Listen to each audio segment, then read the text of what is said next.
अमृत है हरि नाम जगत में। सुखदेव जी की वाणी है, अमृत है हरि नाम जगत में। अरे छोड़ विष पीना क्या, हरि नाम नहीं तो जीना क्या, हरि नाम नहीं तो जीना क्या, हरि नाम नहीं तो जीना क्या।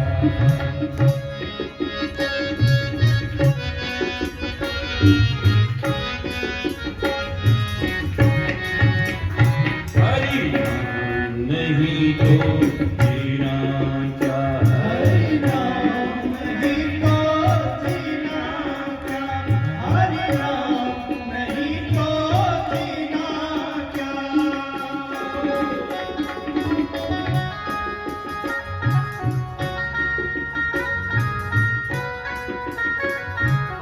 जय हो।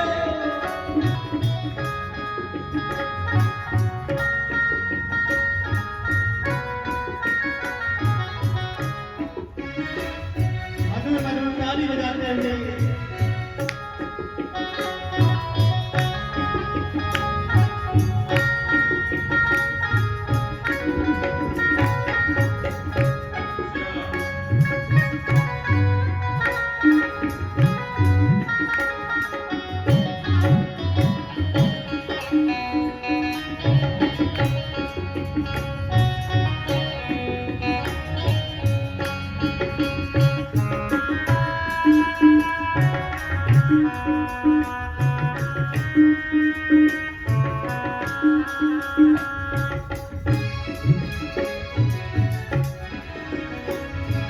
काल सदा अपने रस डोले, न जाने कब सिर चढ़ी डोले।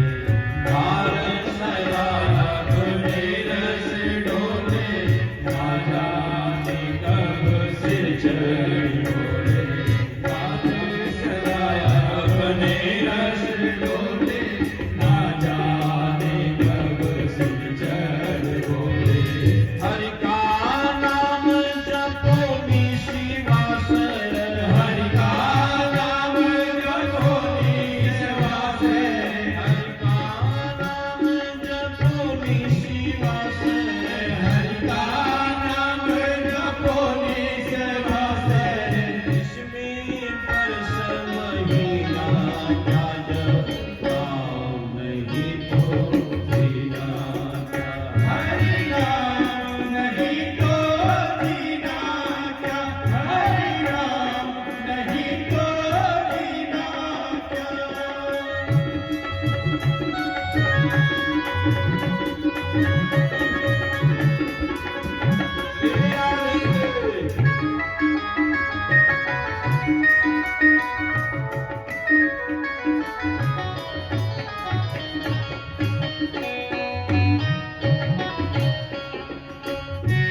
भगवान के भजन करने वाले को जो भजनानंदी महात्मा है, अगर तीर्थ नहीं जा पा रहे तो कोई बात नहीं। तीर्थ है हरि नाम तुम्हारा, फिर क्यों फिरता मारा मारा। तीर्थ है हरि नाम तुम्हारा, फिर क्यों फिरता मारा मारा। तीर्थ है हरि नाम तुम्हारा, फिर क्यों फिरता मारा मारा। तीर्थ है हरि नाम तुम्हारा,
श्री सुखदेव जी महाराज ने कहा कि श्वास श्वास पर नाम जपो, बिठा श्वास जनिक हो। 21,600 बार हम लोग सांस लेते हैं 24 घंटा में। 21,600। इस पर एक प्रयास होना चाहिए कि हमारे मन से, हमारे तन से कोई ज्यादा कष्ट किसी को न हो। श्री सुखदेव जी महाराज ने भगवान से प्रार्थना किया। भगवान ने कहा, सुखदेव, कहा अगर आप माया रोक लो तो मैं अपनी मां के पेट से बाहर आ जाऊंगा। भगवान ने कहा अगर माया रोक दूंगा तो दुनिया चल नहीं सकती। ये माया का ही तो खेल है जो दुनिया बैठी है। ये हम लोग जो बैठे सब माया का ही खेल है। तेरा मेरा मेरा तेरा, यही प्रभु की माया, यही तो माया है। मेरा है, तेरा है, तो मेरा। कहा दुनिया चल नहीं पाएगी तो कहा पेड़, कहा एक शब्द है, कहा गऊ के सींग के ऊपर एक सरसों का दाना रखा जाए तो जितना देर वो रुक सके तो उतनी देर के लिए माया मैं हटा सकता हूं। पहली बात तो रुकेगी नहीं। कदाचित अगर रुक गई तो सुखदेव जी ने कहा कि मैं अपनी मां के गर्भ से बाहर आ जाऊंगा। सुखदेव जी ने कहा मंजूर है। सरसों रखा गया, जैसे ही रखा गया वैसे ही सुखदेव जी महाराज उनकी माता को प्रसूति वायु ने ऐसा धक्का दिया कि सुखदेव जी महाराज मां के गर्भ से बाहर आ गए। बोलो सुखदेव जी महाराज की। लेकिन सुखदेव जी धरती पर गिरे तो 12 साल के हो गए थे, वो छोटे नहीं थे। और जैसे धरती पर पैदा हुए, अभी नार और सब लटक रहा था उनका, और वैसे जंगल की तरफ भागने लगे, जंगल की तरफ चल दिए। पीछे पीछे बेदर ब्याज, अरे बेटा रुक जा, अरे बेटा रुक जा। सुखदेव भागते रहे। सुखदेव पीछे मुड़ करके नहीं देखे। सुखदेव जी जा रहे थे। पुत्रे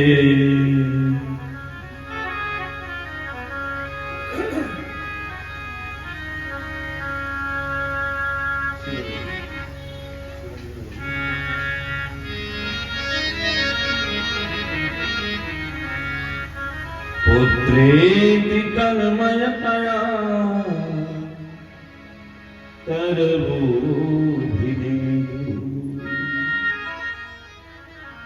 किसी का बेटा, छोटा बेटा अगर भागने लग जाए घर से, जैसे पिता एकदम कातर हो जाते हैं, पीछे लग जाते हैं। बेटा कोई जवाब नहीं देता, केवल भागता है। वेदव्यास जी पीछे पीछे दौड़ रहे हैं, जंगल के रास्ते से सुखदेव जी महाराज भाग रहे हैं। यम प्रव्रजन्तमनुपेतमपेतकृत्यं दैपायनो विरह कातरया जुहान। पुत्रेति तन्मयतया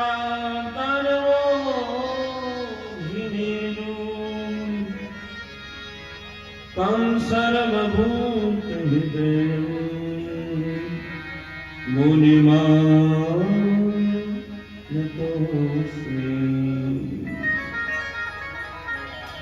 सुखदेव जी तो नहीं बोले, लेकिन जंगल के पेड़ों ने जवाब दिया वेदव्यास जी को। सर्वो भिनेदु, सारे पेड़ों ने जवाब दिया कि हे वेदव्यास जी, अरे आपके पुत्र तो अभी बन गए, न जाने इनके कितने बार पुत्र आप बने होंगे। इन्होंने तो कभी नहीं रोका। आज दुनिया का मंगल करने जा रहे हैं तो जाने दीजिए, इस सुखदेव जी के द्वारा दुनिया का बहुत बड़ा मंगल होने वाला है। दुनिया में भागवत की कथा आने वाली है, इनको जाने दो, रोको नहीं। लेकिन पिता तो पिता होता है, पिता कैसे छोड़ सकता अपने बेटे को। सबसे बड़ा अगर पिता को कोई दुख होता है तो अपने बेटे का दुख होता है, बेटे के खोने का सबसे बड़ा दुख है। दशरथ जी महाराज ने अपना प्राण दे दिया, राम जी को वनवास जाने पर दशरथ जी ने प्राण दिया। राम राम कही राम कही, राम राम कही राम, तन परिहरि रघुबर बिरह।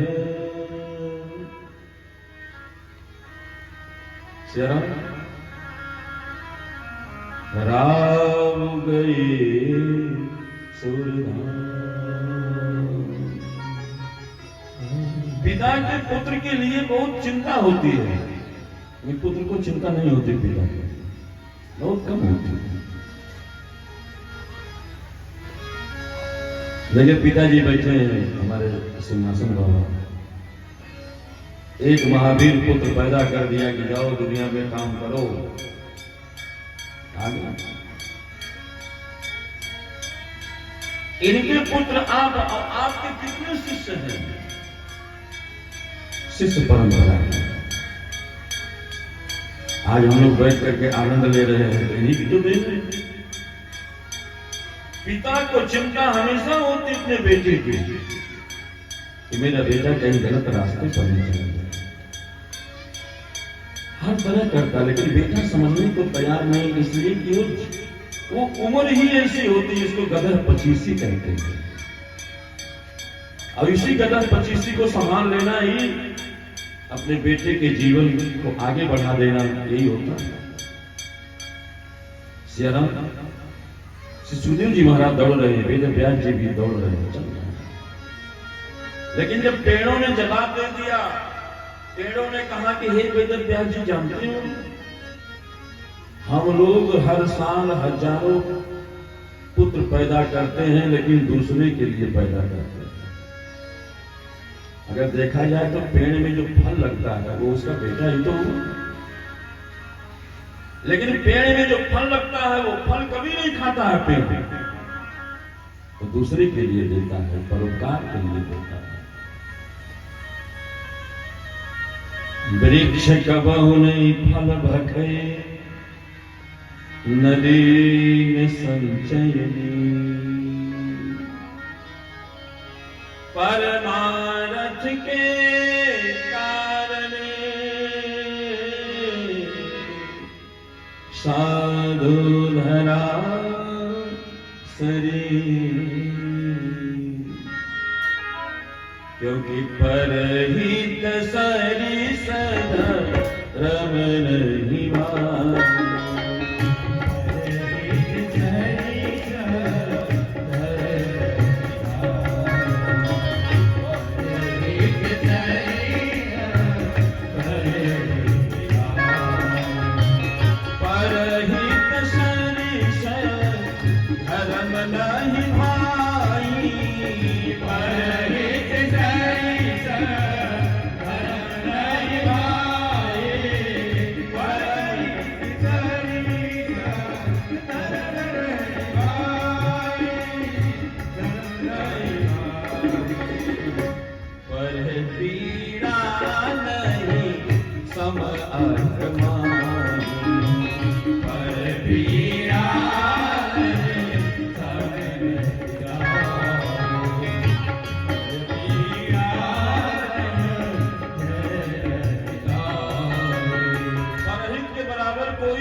इसलिए परोपकार करना माने किसी के पास अगर कुछ नहीं है, आपका सामर्थ्य है तो उसको देना, यही परोपकार है। गरीब बच्चा है, अगर पढ़ना चाहता है, टैलेंटेड है, अगर आपके पास शक्ति है तो उसको पढ़ा दीजिए। जब पढ़ लेगा तो निश्चित आपका नाम लेगा ही लेगा, कोई नहीं लेगा। यही परोपकार है जो दूसरे के लिए किया जाए। संत हमेशा दूसरे के लिए करते हैं। ये काम अयोध्या में भी कर सकते थे नरदेव पहलवान, लेकिन यहां की जन्म धरती है इनकी, और इस जन्म धरती में आकर के इन्होंने ये सोचा कि मैंने इस माटी में खेला है, कूदा है, लोगों के साथ में रहा, मेरा सारा परिवार है, मेरा गांव है, मेरे मित्र हैं, मेरे इष्ट हैं, इसका लाभ सबको मिलना चाहिए। ये इनके मन में विचार आया कि मेरा गांव है, जननी जन्मभूमि से स्वर्गातपि गरीयसे। जननी माने मां और जन्मभूमि स्वर्ग से भी महान बताई गई है। यही के माटी की देन है कि जो आपको इतना, मैंने कल बताया था कि जब कुश्ती लड़ते थे तो कोई हाथ मिलाता नहीं था अखाड़े में। पूरे यूपी की बात बता रहा हूं, एक जिले की नहीं। इसी ने यूपी केसरी की पदवी मिली थी आपको। हम लोग के आंख के सामने तो हम लोग छोटे थे, चढ़ते थे अखाड़ा पर तो बड़े बड़े पहलवान नीचे उतर जाते थे। ये इस धरती का कमाल है, इस मिट्टी का कमाल है, इस मिट्टी में अपनत्व तो है। ये मिट्टी मेरी है, मेरी जन्मभूमि, मेरे लोग हैं, मेरे गांव के लोग हैं, इसलिए आयोजन इतना बड़ा चल रहा है आपके बीच में। सियाराम, तो इसलिए परहित काम जरूर करना चाहिए। जब पेड़ों ने ये जवाब दे दिया वेद व्यास जी महाराज को, तो वेद व्यास जी वहीं से लौट आए, कहे कि अब आगे बढ़ना ठीक नहीं है, क्योंकि मैं समझ चुका हूं कि ये पूरी दुनिया के कल्याण के लिए पैदा हुआ है, इसलिए इसको रोकना ठीक नहीं है। वहां से लौट के आते इधर श्री सुखदेव जी महाराज चले जाते हैं। कल मैंने आपसे बताया था, सभी शिष्यों ने श्री सुखदेव जी महाराज को जाकर के जब वेद व्यास जी ने कहा कि मेरा उत्तराधिकारी कौन होगा, सियाराम इधर सुखा कर इधर बैठ जाए माता, इधर बैठ जाए, उधर गीला जो है वहां देख लीजिए, उधर गीला है ना थोड़ा।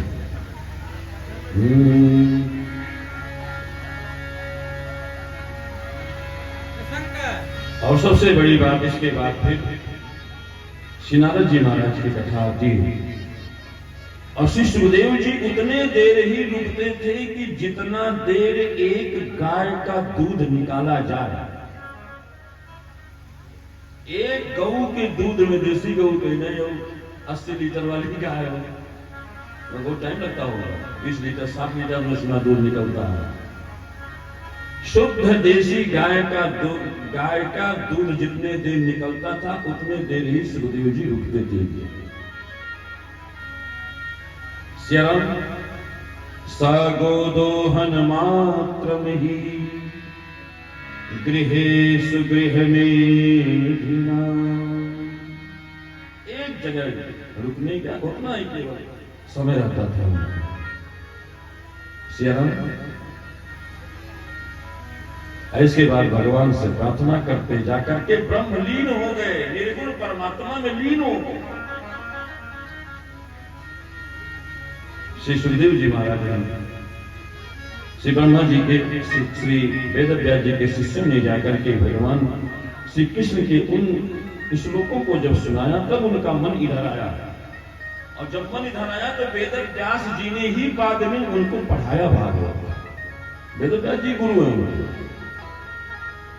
वेद व्यास जी ने ही दिया उनको श्री सुखदेव जी महाराज। देवी भागवत में लिखा है कि सुखदेव जी को पढ़ने के लिए वेद व्यास जी ने भेजा जनक जी के पास। जनकपुर सुन लीजिए, भी प्रसंग आ गया, सुना जाए। जनक जी के यहाँ की जाओ, वहां वेद तत्व का ग्रहण कर लो, पढ़ाओ। सुखदेव जी गए। सुखदेव जी गए तो जनक जी महाराज अंदर बैठे थे। पीछे आगे वाले गेट पर सब पहरेदार लगे थे और उनको मालूम था कि सुखदेव आ रहे हैं। सारे पहरेदारों से कह दिया कि सुखदेव आ रहे हैं, गेट पर रोक देना, आने मत देना अंदर। ये परीक्षा हो रही थी, क्योंकि जनक बहुत बड़े ज्ञानी थे। ये बिहार की धरती परम पावन पवित्र है, जहां माता सीता जैसे बेटी को जन्म दिया है। इस बिहार की भूमि ने, इसने सबसे बड़ा एक ताली हनुमान सिंह बिहार के लिए। बिहार ने शक्ति पैदा किया, अयोध्या ने राम पैदा किया, और शक्ति और राम का जब मिलन हुआ तो सीता राम का प्रेम उद्घोष हुआ। बोलो सीता रामचंद्र भगवान की जय। सीता मही की ही माता सीता है, जिस बिहार ने शक्ति दिया है और अयोध्या ने ब्रह्म दिया है। सियाराम श्री परीक्षित जी महाराज की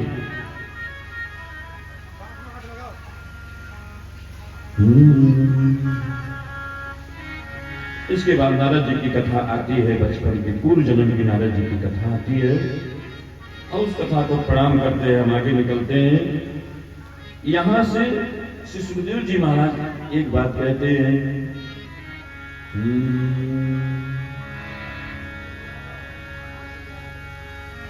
हे प्रभु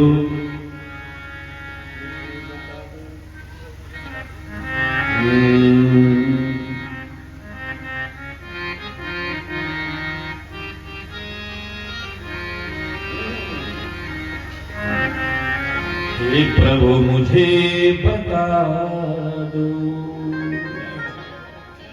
श्री सुखदेव जी पूछते अपने भगवान से कि हे प्रभु कब मिलोगे, कब दर्शन होगा तुम्हारा और हमारा। हे प्रभु मुझे बता दो, चरणों में कैसे आऊं। हे प्रभु मुझे बता दो, चरणों में कैसे आऊं। हे प्रभु मुझे बता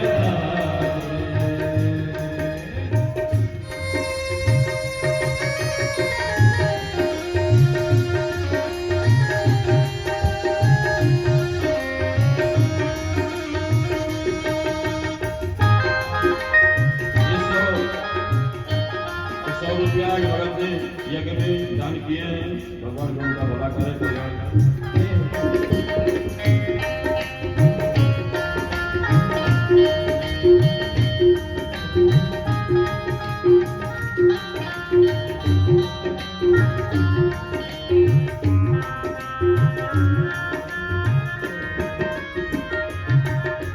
माया के बंधनों से, माया के बंधनों से अब मुक्ति कैसे पाऊं।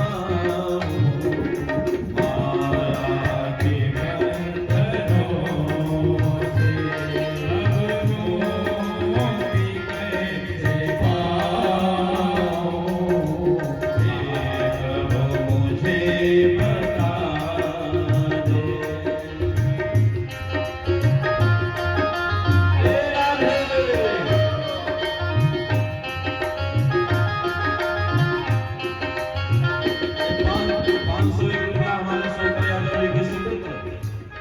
तरफ से कथा में दान है, भगवान को उनका मंगल करें।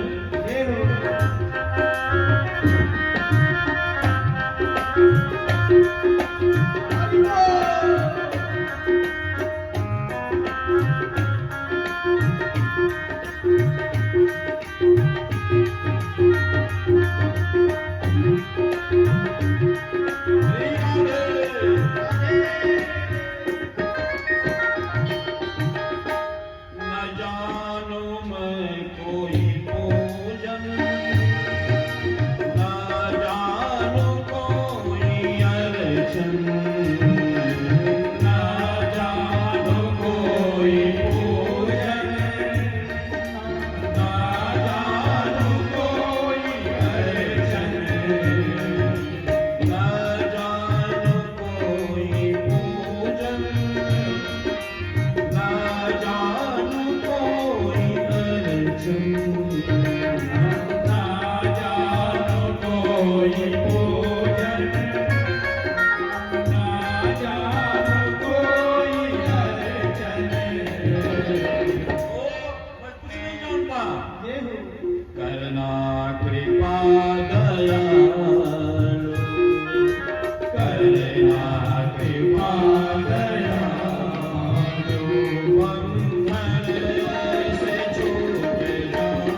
सुना है कि आपका नाम है पतित पावन।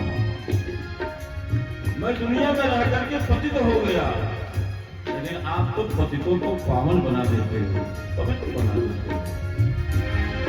मैं हूँ पतित स्वामी, तुम हो पतित पावन। मैं हूँ पतित स्वामी, तुम हो पतित पावन। मैं हूँ पतित स्वामी, तुम हो पतित पावन।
तब आवत है नहीं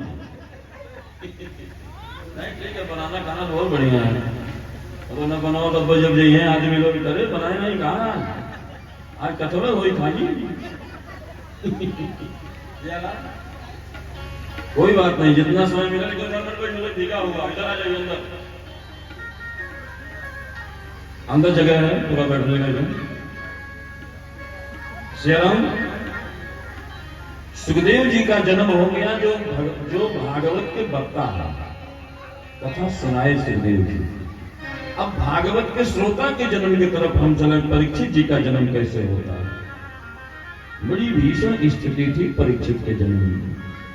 श्रीराम शिशु जी महाराज ने कहा कि जब महाभारत का युद्ध पूरा समाप्त हो गया, महाभारत में बड़ी बड़ी सेना समाप्त हो गई। 18 दिन तक महाभारत का युद्ध चला और 18 अक्षौहिणी सेना लड़ी। 18 अक्षौहिणी सेना।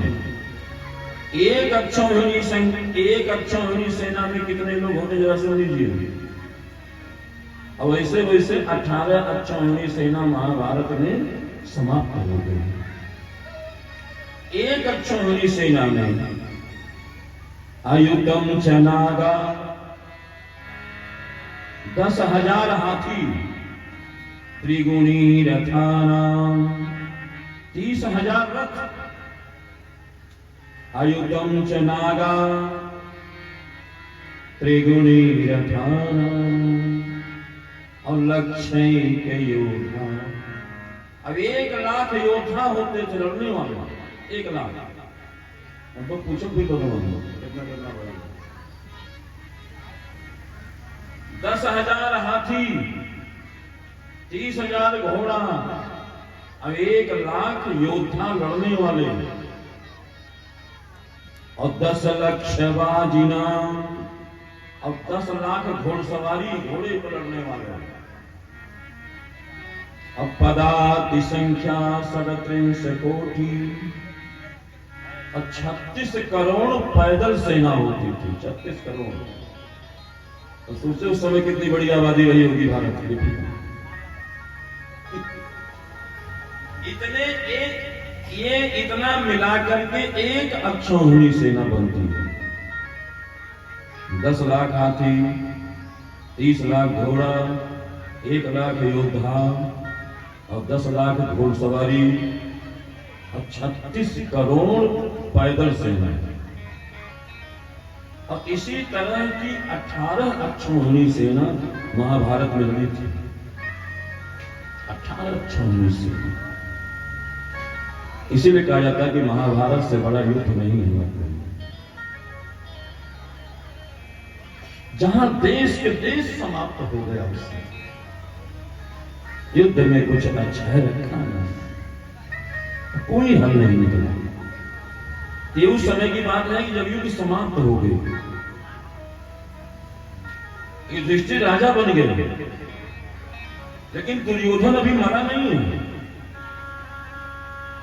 भीम ने गदा से प्रहार किया था, दुर्योधन सम्रांगण में गिरा है, कमर टूट गई है, उसकी मरणासन्न है। लेकिन तब तक वो बुलाता है अश्वत्थामा को, जो द्रोणाचार्य के बेटे थे अश्वत्थामा। उनको बुलाया, कहा कि जाओ पांडवों का सर काट करके ला करके मुझे दे दो, जौन कहोगे मैं वो दे दूंगा। अश्वत्थामा थोड़ा विलुप्त हो गए थे। अश्वत्थामा जब चला है पांडवों की शिविर की तरफ, तो 5 पांडवों के बेटे लेटे थे उनके शिविर में, और 5 पांडव भगवान के साथ में कहीं घूमने निकले थे। ये पहुंचा, जा करके देखा कि तो 5 पांडव ही हैं, जबकि थे बेटे उनके। और उन 5 बेटों का सर उठाया, तलवार काट दिया शिविर में, और पूरे सर भर करके, और पूरा सर भर करके 5 लोगों का सर लेकर के पहुंचा दुर्योधन के पास। दुर्योधन ने कहा, इसमें जो भीम का सर है वो निकालो। भीम के सर को निकाल करके जब दिया दुर्योधन को, दुर्योधन ने लिया, वैसे पसंद दिया उसके सर को। कहा, रे अश्वत्थामा, ये भीम नहीं है, ये भीम का बेटा है। तुमने बहुत जघन्य अपराध कर दिया, ये 5 बेटों को मार दिया तूने। 5 पांडव तो अनाथ हो जाएंगे। आज उसके अंदर एक दर्द जगा है, क्योंकि अपनों का दर्द बड़ा भयानक होता है। जब अपने दर्द देते हैं तो किससे कहोगे? अब अपने दर्द बहुत ज्यादा देते हैं, जिनको समझा नहीं जा सकता कि इनसे भी मुझे दर्द मिल सकता है, वो भी दर्द देता है। और उधर जब प्रातः काल हुआ, द्रौपदी के 5 बेटे रोज प्रणाम करने जाते थे सवेरे द्रौपदी को। सुबह नहीं गए, 10 बज गया, 12 बज गया। द्रौपदी ने कहा, मेरे बेटे क्यों नहीं आए? जब जाकर के देखा शिविर में, तो 5 बेटों का केवल सर पड़ा है, धड़ पड़ा है, सर नहीं। अब पूरा खून बिखरा हुआ है पूरे शिविर में। द्रौपदी चीखने लगी, चिल्लाने लगी। श्री वेद व्यास जी ने लिखा है कि माता शिशूनां निधनं सुतानां निशम्य घोरं परितप्यमाना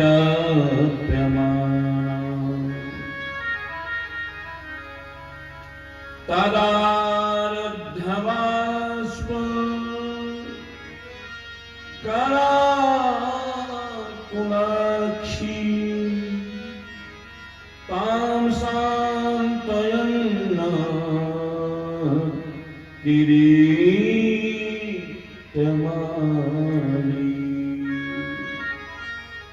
किरीटमाली जब तक द्रौपदी पहुंची, तब तक भगवान कृष्ण भी पहुंच गए 5 पांडवों को लेकर। देखा धड़ पड़ा है, संतान का कष्ट शोक तो बहुत बड़ा शोक होगा। द्रौपदी रो रही थी। अर्जुन ने देखा, भीम ने देखा कि मेरे बेटे का केवल घर बना है। सारे लोग अकुड़ा गए। भीम ने उठाई गदा, अर्जुन ने गांडीव उठाया धनुष को, यार छोड़ूंगा नहीं। इसके बाद भगवान कृष्ण ने कहा कि अर्जुन जाओ पकड़ करके लाओ अश्वत्थामा को। दौड़े अर्जुन।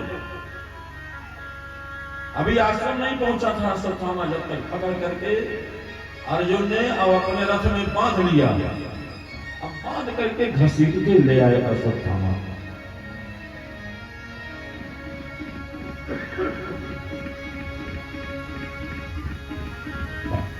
लेके आए, जब वहां पहुंच गए, कृष्ण कृष्ण महाभाग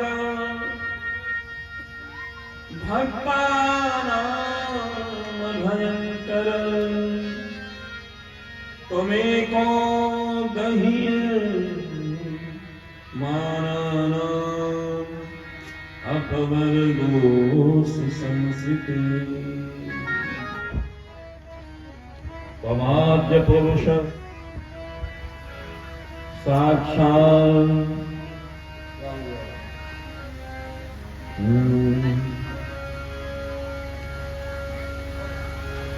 कृष्ण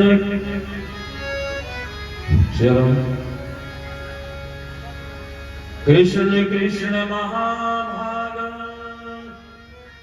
हे भगवान कृष्ण मैंने पकड़ के अश्वत्थामा एक उसका चेहरा उतर गया। कोई व्यक्ति जब गलत काम करने चलता है तो तीन चीज उसकी नष्ट हो जाती है। तीन चीज, एक शरीर का तेज, दूसरी शक्ति और तीसरा उसका शरीर। ये तीनों नष्ट होते हैं। इसलिए कभी गलत कर्म नहीं करना चाहिए। आज अश्वत्थामा जैसे चिरंजीव व्यक्ति के जिंदगी में आज बांध करके ले आए और बांध करके लाते हैं। और इधर द्रौपदी प्रलाप करती हैं अपने बेटों को, विरह में, वियोग में। मुच्यता मुच्यता में स ब्राह्मणों नितरां गुरु। द्रौपदी के पांचों बेटे मारे गए, लेकिन आज अश्वत्थामा को देख करके द्रौपदी ने कहा छोड़ दो इसको, इसको छोड़ दो। जैसे मैं रो रही हूं वैसे इसकी मां भी रोई हुई। ये भारतीय संस्कृति की वो नारी थी जिस नारी को ज्यादा से ज्यादा अपमान ही मिला था द्रौपदी को। चाहे इंद्रप्रस्थ रहा हो, चाहे जुआ खाना रहा हो, चाहे वस्त्र हरण रहा हो, इस भारतीय संस्कृति की एक ऐसी नारी थी द्रौपदी कि जिनको कष्ट ही कष्ट ज्यादा मिला है।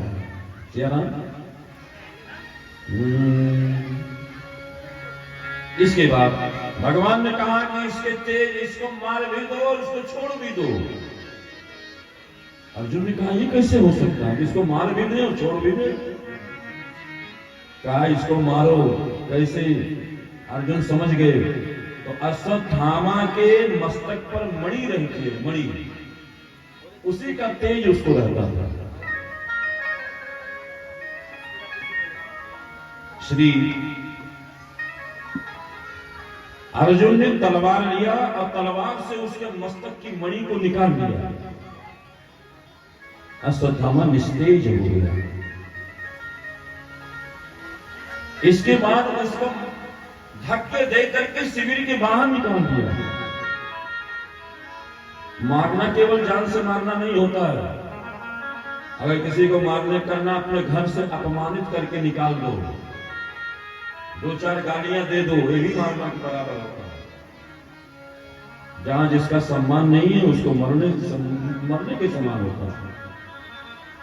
अश्वत्थामा जब निकाला गया तो महाराज बड़ा क्रोधित हुआ। सियाराम, अश्वत्थामा जब गया यहां शिविर से निकाला गया उसको बेइज्जती करके, तो अश्वत्थामा बड़ा क्रोधित हुआ। तो अश्वत्थामा ने ब्रह्मास्त्र की शिक्षा लिया था। कहा आज मैं इस ब्रह्मास्त्र को चला दूंगा, दुनिया को तहस नहस कर दूंगा। आज कृष्ण को देखो कितना संभालते हैं पूरी दुनिया पर। मेरे पिता को मरवा दिया कृष्ण ने।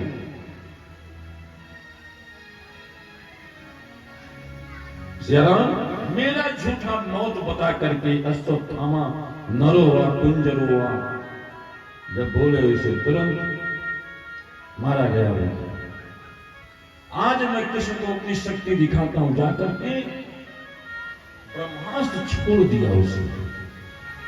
और ब्रह्मास्त्र छोड़ा किसके ऊपर, जरा ये देखिए खूबी, पांचों पांडवों के ऊपर नहीं छोड़ा, द्रौपदी के ऊपर नहीं छोड़ा, वीर अभिमन्यु की जो पत्नी थी उत्तरा, उत्तरा के गर्भ में उनका बच्चा पल रहा था, उस बच्चे के ऊपर छोड़ दिया ब्रह्मास्त्र उसने। कहा आज मैं पांडवों का निर्वंश कर दूंगा, पांडवों का निर्वंश हो जाए, दुनिया जाने कि जिसके वंश का रक्षक कृष्ण रहा हो, आज वो वंश निर्वंश हो गया। ये उसकी मानसिकता थी। अब उधर जब उत्तरा के राजमहल में ब्रह्मास्त्र पहुंचा, और इधर भगवान कृष्ण महाभारत का युद्ध समाप्त करके द्वारकापुरी जाने वाले थे, रथ पर बैठने वाले थे। तब तक उत्तरा उधर से दौड़ी अपने राजमहल से और ब्रह्मास्त्र पीछा किया।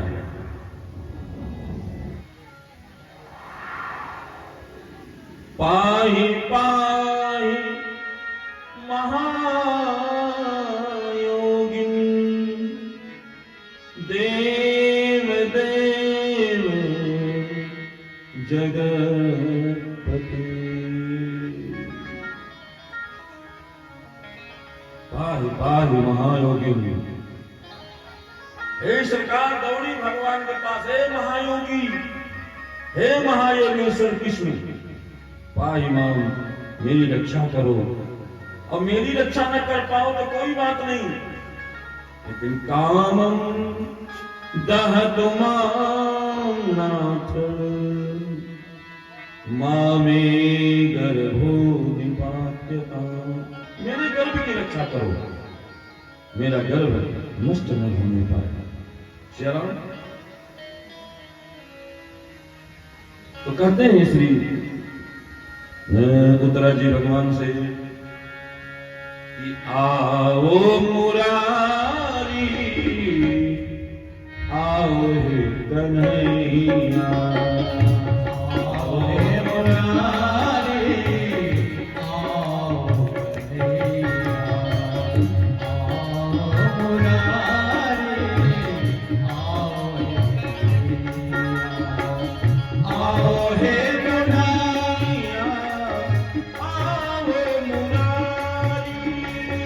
आओ कन्हैया, आओ हे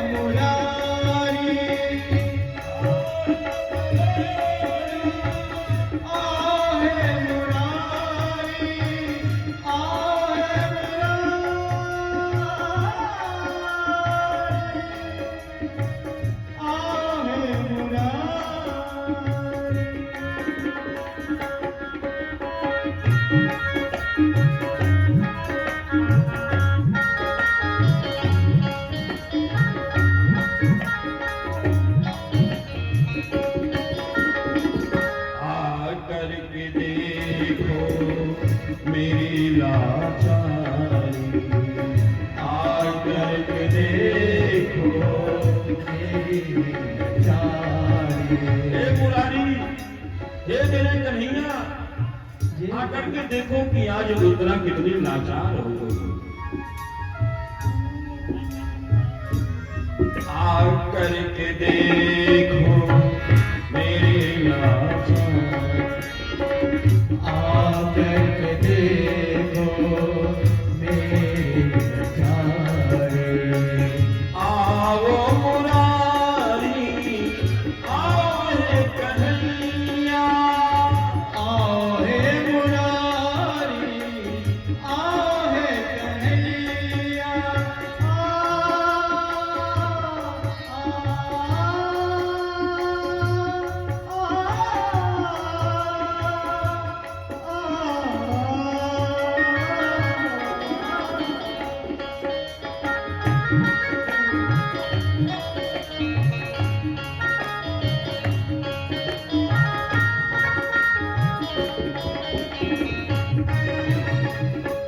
जी भगवान से निवेदन करते हैं कि हे सरकार, पाहि पाहि महायोगिनी देव देव जगतपते। हे प्रभु, मेरे पुत्र की रक्षा करो। भगवान ने देखा है तो बड़ा विकट काम हो गया और उस ब्रह्मास्त्र से पूरी दुनिया त्रस्त हो गई। सब जगह आग की गोली गिरने लगी, पहाड़ एक से एक पहाड़ टूटने लगे, चारों तरफ कोहराम मच गया। सब लोग अपने कृष्ण को पुकारते हैं, भगवान को पुकारते हैं सभी लोग। उत्तरा ने कहा कि हे सरकार, अगर मेरा गर्भ नष्ट हो गया तो मेरे पति की एक ही निशानी है और जो पांडवों के वंश का कुल दीपक है, अगर आप इसकी रक्षा नहीं करोगे तो पांडवों का वंश निर्वंश हो जाएगा। कामं दहतु मां नाथ मामे गर्भो निपात्यताम्। मेरे गर्भ नष्ट न होने पाएगा। मैं भले मर जाऊं तो कोई दिक्कत नहीं, लेकिन मेरा बेटा न मर नहीं पाएगा। ये वीर अभिमन्यु की निशानी है। चक्रव्यूह की रचना में घेर करके छल पूर्वक उसको मारा गया था, लेकिन उनकी निशानी मेरे पेट में है और ये पांडव वंश को उज्जवल करेगी, इसलिए इसकी रक्षा करना। उत्तरा ने बहुत मनाया भगवान को, बहुत मनाती है। इसके बाद भगवान ने क्या किया? भगवान ने अपना शरीर एक अंगूठे के बराबर बना दिया, इतने बड़ा। जितना बड़ा हमारा अंगूठा होता है इतना अंगुष्ठ मात्रम, अंगुष्ठ मात्र अंगूठे के बराबर बन करके और उत्तरा के गर्भ में प्रवेश कर गए, उसके पेट में चले गए उत्तरा के, और जाकर के अपने चक्र सुदर्शन से उसकी सुरक्षा घेरा बना दिया, पूरे गर्भ में घेर दिया। और घेर करके जब बाहर आ गए तो अर्जुन से कहा, इस ब्रह्मास्त्र को उतार लो।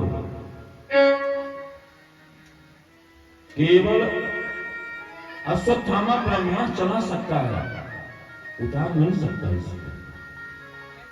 और तुमने तो दोनों सीखा, इसलिए इसको उतार लो।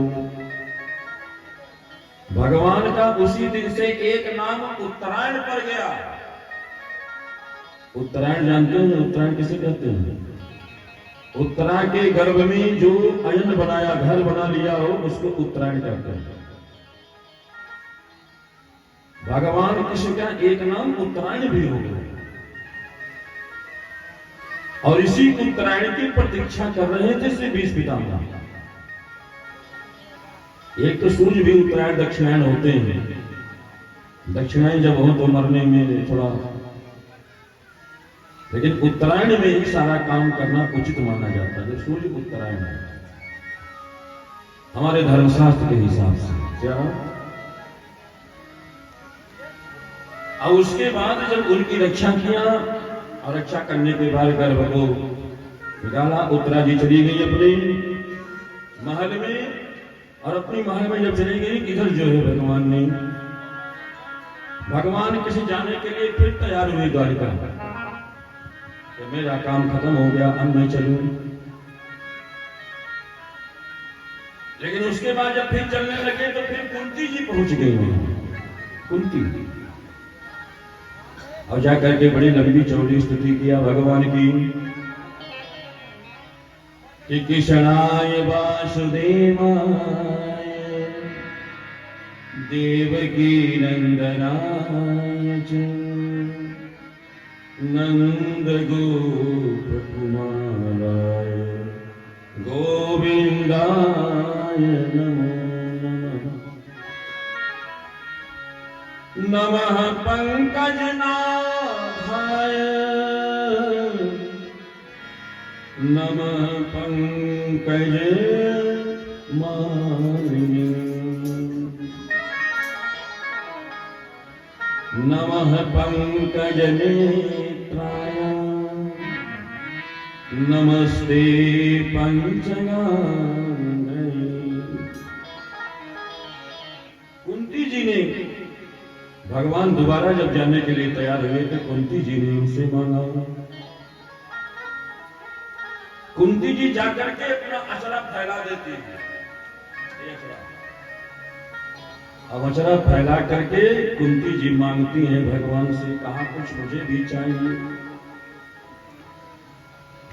कहा क्या चाहिए बोलो। कहा हे देशों मेरी जिंदगी में केवल विपत्ति ही विपत्ति दे दो। विपदः सन्तु नः शश्वत तत्र तत्र जगद्गुरु भवतो दर्शनं यस्यात् पुनर्भव दर्शनम्। कहा मेरी जिंदगी में केवल विपत्ति दे दो, दुख दे दो। ऐसा कोई करता है? भगवान के मंदिर में जाता कोई दुख मांगता है कभी? क्या कहते हैं महाराज मेरा सब सुखी कर दो। भगवान के मंदिर में, देवी जी के मंदिर में लोग जाकर के अपने सुख को मांग करते हैं। कोई दुख नहीं चाहता दुनिया में।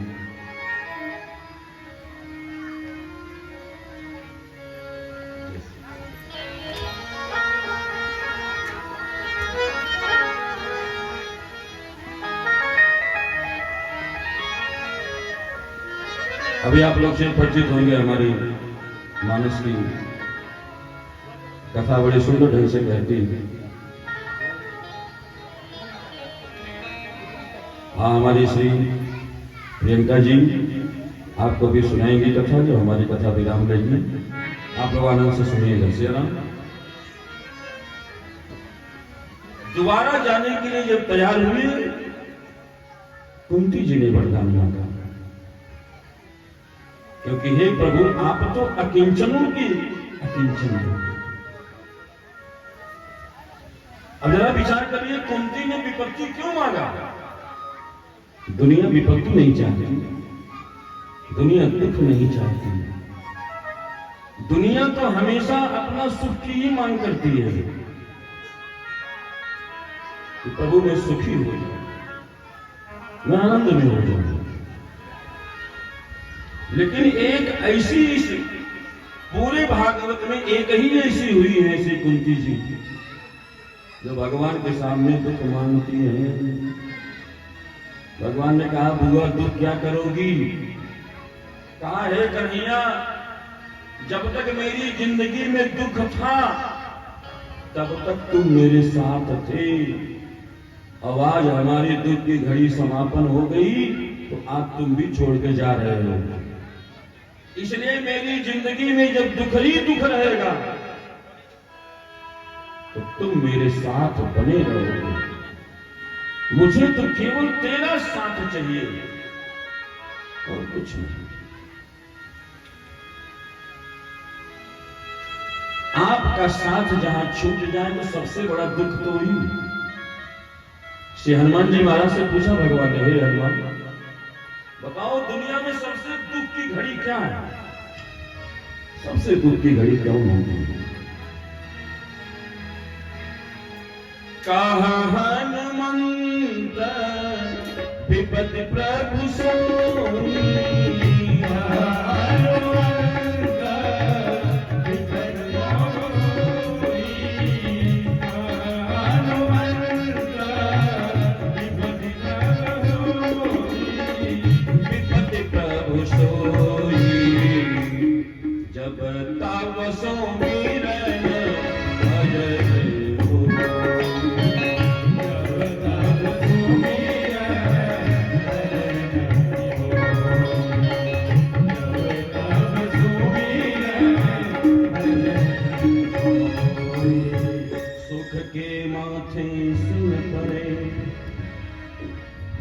जो हरि नाम छुड़ा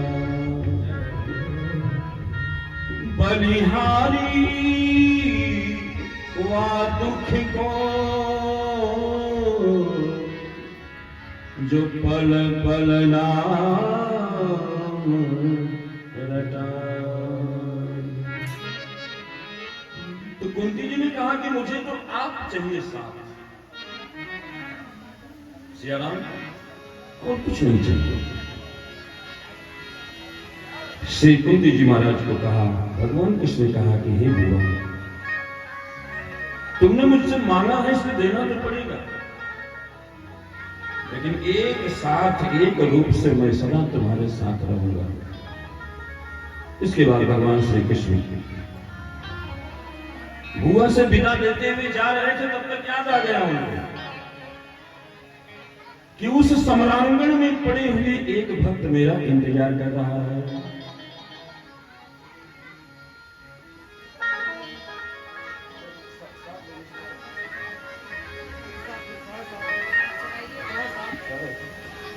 चलिए 7:30 बजे आते हैं।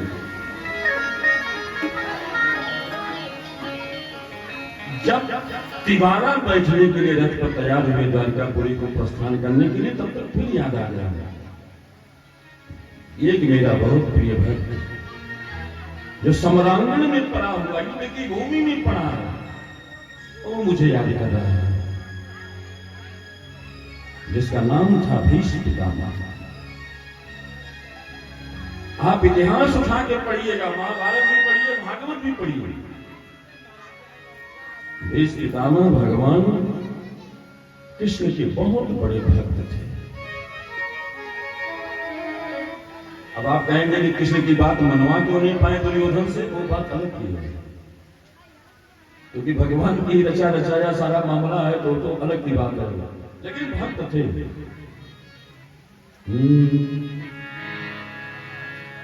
और भक्त इतने थे कि वेद व्यास जी ने लिखा भागवत में, भीष्म पितामह अपनी मौत की प्रतीक्षा नहीं किया। भीष्म पितामह अगर प्रतीक्षा किया तो अपने केशव की प्रतीक्षा किया। श्री भीष्म पितामह जी ने लिखा, श्री वेद व्यास जी ने, सादेव देवो भगवान प्रतीक्षता कलेवरं यावदिदं हीनोम्यहम्। सादेव देवो भगवान प्रतीक्षता, भगवान की प्रतीक्षा किया। जिंदगी में 3 बातें होती हैं, एक प्रतीक्षा होती है, एक परीक्षा होती है, और एक समीक्षा होती है। अब इस पर फिर चर्चा होगी कभी। तो श्री भीष्म पितामह जी ने भगवान केशव की प्रतीक्षा की। सादेव देवो भगवान प्रतीक्षता कलेवरं यावदिदं हीनोम्यहम्। प्रसन्नहासारुणलोचनोल्लसत् मुखाम्बुजो ध्यान चतुर्भुजस्य। उनकी प्रतीक्षा क्या थी? प्रतीक्षा बड़ी विचित्र प्रतीक्षा थी भगवान के लिए। कहा मेरे सामने मेरे कृष्ण आए और हंसते रहे, और उनको हंसते हुए मैं देख करके अपना प्राण छोड़ूंगा। भगवान ने कहा कि दादा ये तो बड़ी कठिन प्रतीक्षा है आपकी, कोई हमेशा हंसता रहे ऐसा कैसे हो सकता है? प्रसन्न हासा रुणलोचनोल्लसम्। मेरे ध्यान में आपकी हंसी आनी चाहिए, क्योंकि आपकी हंसी में ही तो सब कुछ है। जो हंसा तो पसंद, आपकी हंसी में, आपकी मुरली में ही तो जादू है। जिसको सुन लिया वो उनका हो गया, ये तो उन्हीं का हो जाता है। सियाराम। इसके बाद भीष्म पितामह जी के पास 4 भाइयों को भेजा है। पहले नीति धर्म शिक्षा सब दिया है, उन्होंने सब बताया। अंत में कहा केशव ये सब बेकार है, ये सब कुछ नहीं है, ये सब केवल एक दुनिया की व्यवस्था है। मेरा जहां तक अनुभव है, कई पीढ़ी मैंने देखा राजा को अपने, दुनिया में कुछ है ही नहीं। एक बिंदु कबीर जी हुए हैं, उन्होंने भगवान कृष्ण की और केशव की थोड़ी सी वार्तालाप एक पद में लिखे हैं, एक आध दो लाइन आपको सुनाता हूं, बहुत अच्छा लिखा है कि भीष्म पितामह भगवान से क्या कह रहे हैं और भगवान क्या जवाब दे रहे हैं। आप सभी लोग पद जानते होंगे, फिर से बिंदु जी महाराज का पद है।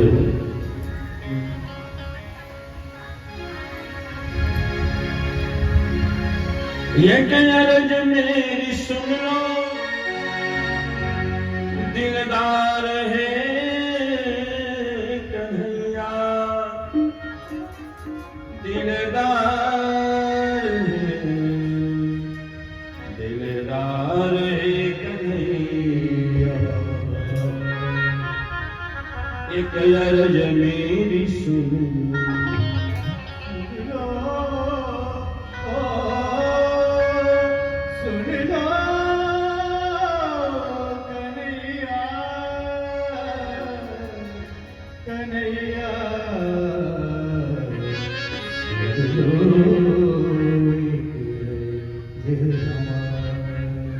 अर्ज मेरी सुन, दिलदार है कन्हैया, मेरी सुन लो, दिलदार है कन्हैया, अर्ज मेरी सुन लो, दिलदार है कन्हैया।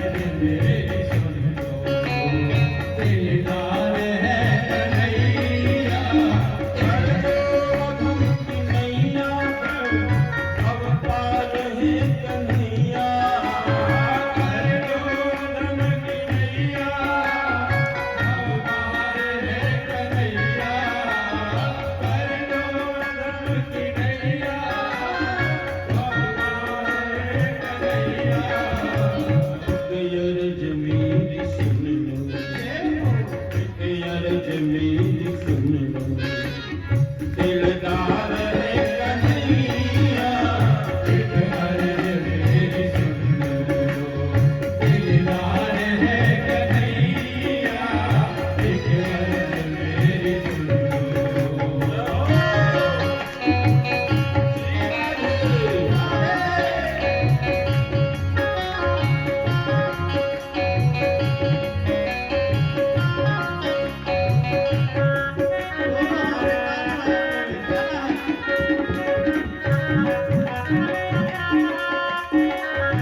तुम हो अधम जनों के उद्धार करने वाले, तुम हो अधम जनों के उद्धार करने वाले। मैं हूँ अधम जनों का सरदार है कन्हैया, मैं हूँ अधम जनों का सरदार है कन्हैया।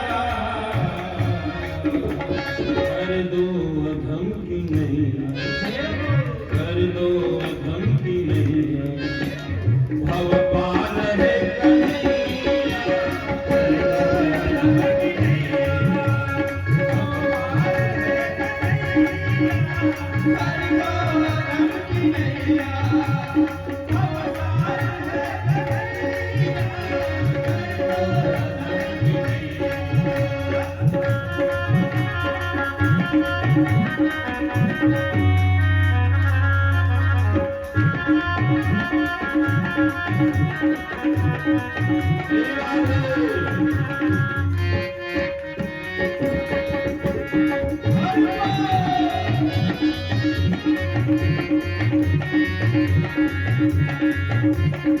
दो अधम की नैया।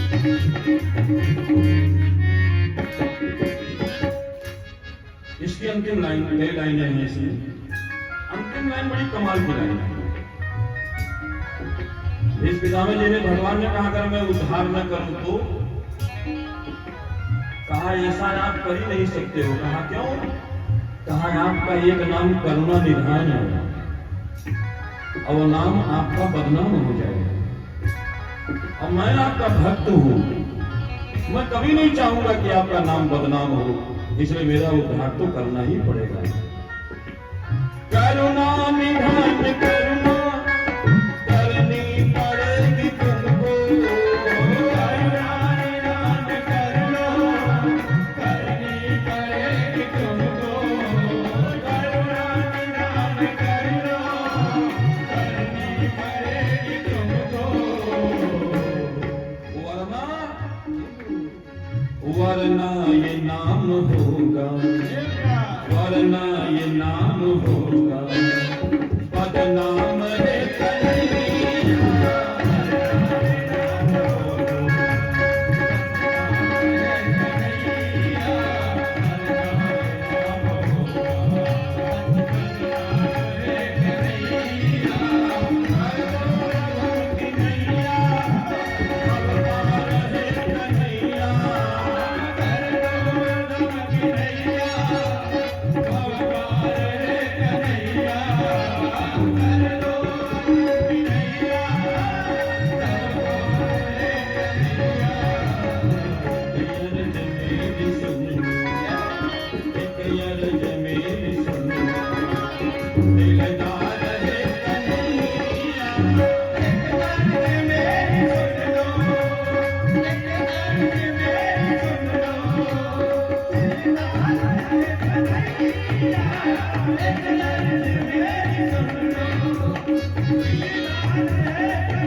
ने कहा दादा आपके लिए आपके लिए तो मेरा दिल में जगह है। उसी समय भीष्म पितामह जी ने कहा कि सरकार मेरी एक बेटी है, उस बेटी का विवाह मैं आपके साथ करना चाहता हूं। भगवान किसने कहा दादा मैंने जहां तक सुना है आप तो बाल ब्रह्मचारी थे, तो आपकी बेटी कहां से है? कहा सरकार मैंने बेटी बनाया, अपनी बुद्धि को ही बेटी बनाया है। आयुष मेरी बुद्धि नहीं, केवल आपको चाहा है और दुनिया को किसी को नहीं चाहा। इतिमति रूप कल्पिता वितृष्णा